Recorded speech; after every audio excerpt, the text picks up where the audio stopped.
จะซื้อหักน้องอายบ่มีทองใจควันใจอายบ่มีคำจะให้น้องใส่จึงปล่อยหักห่างหายย้อนอายบ่มีอายบ่มีเงินจะซื้อหักเจ้า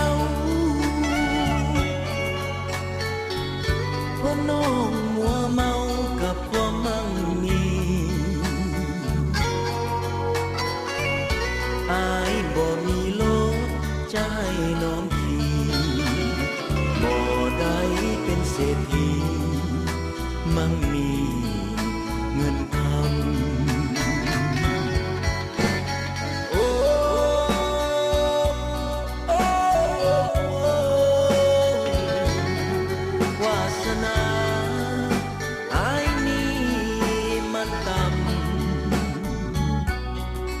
เกิดเป็นคนก็จนเหลือหลังรักจึงรักกันซ้ำเติมอยู่ทุกเวลาอายมีแต่ใจจะมอบให้น้องอายเฝ้าไม้ปองฮักน้องเลยมา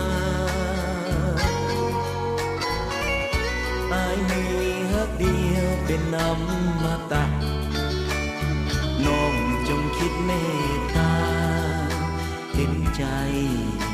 คนจน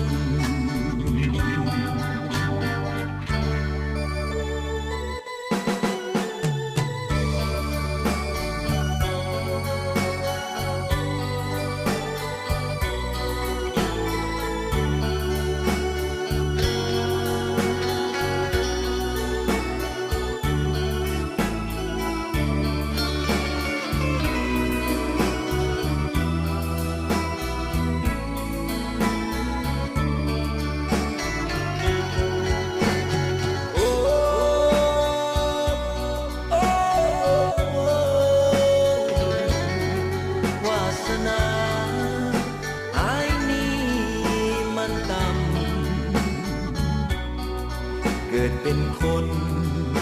ก็จนเหลือหลังรักจึงรักกันซ้ำเติมอยู่ทุกเวลาอายมีแต่ใจจะมอบให้น้องอายเฝ้าไม้ปองฮักน้องเลยมาอายมีฮักเดียวเป็นอมตะ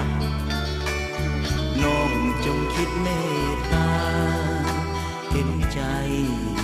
คนจน